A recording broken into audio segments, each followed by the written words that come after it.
Imagine going for a walk in the woods and everything around you is completely of the natural world. You can see, trees and sky and rocks and sticks and leaves, and then you come around a corner and suspended over a little river or a little creek that is flowing, you see sticks in a pattern that while everything is still natural around you, you can tell that the patterns are not from nature. The sticks didn't grow in that pattern. They didn't fall in that pattern. And then you keep walking, and you look down on the ground and you see leaves, beautiful fall colored leaves, just like you would see in nature. Everything is completely natural, but somebody has taken and arranged the leaves carefully so that the colors are spreading out in a beautiful pattern, and you can tell the leaves did not fall like that. Maybe you keep walking and you see what maybe at first kind of looks like a little, like a puddle or a little pond or something, but you can tell that it's made of leaves, and the leaves again are arranged in a really beautiful pattern, not the way that they fell naturally. Like this. This is an example of one of the works of a famous artist named Andy Goldsworthy.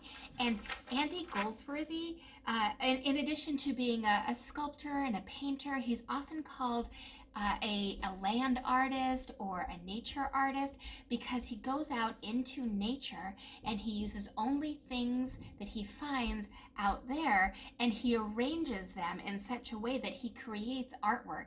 And it's very hard to tell, where does artwork start and where does nature start, because he blends it together. And some of the creations that he makes, some of the artworks, last maybe days. Maybe it takes them days to kind of go back to nature, or get blown by the wind, or break down in some way. And some of the things only last minutes. And so one of the ways that he preserves some of his works is with photography. And he has a lot of books of photographs of his land art that he does. And he also does stuff that isn't photographed too, that's very transient in nature. The word transient means not sticking around. It's here and then it's gone. It's changing. It's always moving. And so the idea of artwork as transient is kind of beautiful. And it's part of the natural world. If you think about a beautiful tree, if you see it on any day in the entire history of time, if you see that beautiful tree and you think, oh, how beautiful that is, it's never going to look exactly the same again. It doesn't mean it's not going to be beautiful, but the way that it looks in that moment is not ever going to be the same. And I think that maybe that was one of the things that Andy Goldsworthy was thinking about.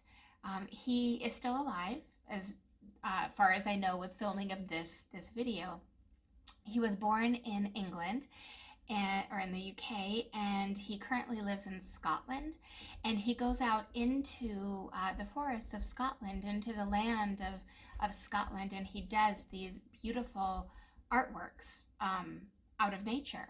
And sometimes he photographs them, and I can just imagine walking around Scotland and encountering, like thinking that you're maybe in an area that not a lot of people go, and you're feeling very isolated, which can be beautiful.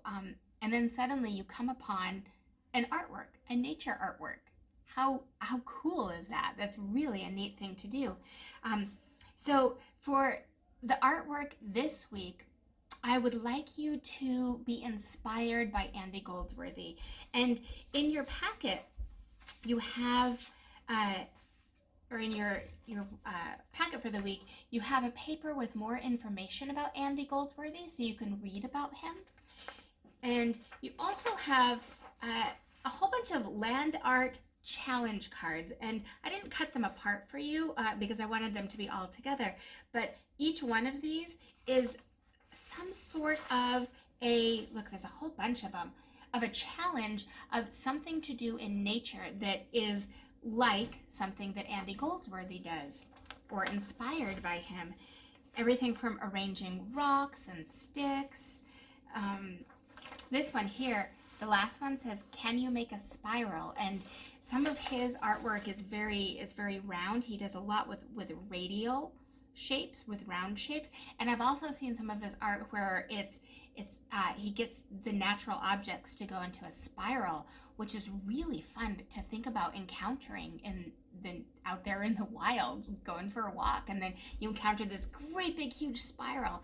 And so some of his stuff is very small that you might encounter, and some of his stuff is very large, but most of it is transitory. The stuff he does out in nature is transitory. He also does stuff that's displayed in museums, but he still uses natural items or things made from natural items. In addition to the information, you're also going to get a random printing of one of his artworks. You can go on the internet and you can see lots and lots of his artwork, but I included one in everybody's. It might be this one, it might be a different one, so that you can have one to look at. And this one is made of a whole bunch of logs and sticks all put together in a way that kind of looks like an ovoid, three-dimensional egg shape. Very interesting. This one's made from leaves. This one is made from flat stones that he arranged. And so you can see that it kind of looks natural, but not quite. They're in a different arrangement. So he really, really overlapped nature and human created artwork.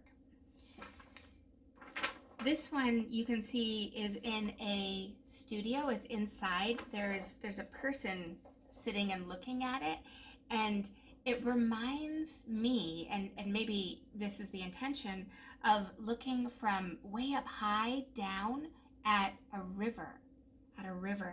And so this one he made along a window, and he left the course of what looks like the river to me clear, and then he used, I think it's mud and dirt and sticks and stuff to cover the rest of it that might look like the land. So all of his artwork is nature inspired. Some of it is transient, out there in nature, created by nature items arranged in a certain way, and he takes photographs of some of them. So as you're doing some of these challenges, you don't have to feel limited by them. I want you to see how many of the challenges you can do. How fun would it be to go out with your family into, like a nature walk or your yard or a forest, and to do some of these challenges and leave them there for maybe somebody else to kind of come upon and be surprised by this artwork, and maybe have them wonder a little bit, how did this artwork get here? Who did this? And then maybe they'll just have a smile and a little bit of thoughtfulness and go about their day. You can also take photographs of your art so that although the actual artwork will be transitory, you will have a record of it to share and to remember. You can also, in addition to the challenges in the packet, you can do things like find natural items and bring them in. These are little pebbles, and you can glue them onto paper or cardboard in different patterns to use items from nature, as a shell, to make an artwork. You could also add another idea too, and I was thinking about this. Just because we're talking about Andy Goldsworthy, we don't have to copy him exactly, although copying his techniques can help us learn about it. What if you created artwork or sculptures in your room with the items that you had? Like if you have toy cars or crayons or whatever, what if you arrange them in different artistic ways for somebody walking through your room or your house to come upon and think, Well, this is an interesting design of toy cars or whatever it is. Maybe you can get them to stack in an interesting way. So, although Andy Goldsworthy works with natural items out there on the land and nature, we can be inspired by that, and we can even use items in our house. And we could use some of his techniques to decorate our gardens too, in our yard. So if you try to create something Andy Goldsworthy inspired, whether it's in your house, your garden, or out there in nature, and you take a photograph of it, it would be wonderful to send it in because I would really like to see it. Before its transient nature makes it go back to whatever state it was in. If it's your toys, go back into the toy box. If it's part of nature, go back to the natural order of nature. Um, I think it's really interesting to notice the beauty in those moments, those transient moments. So happy creating.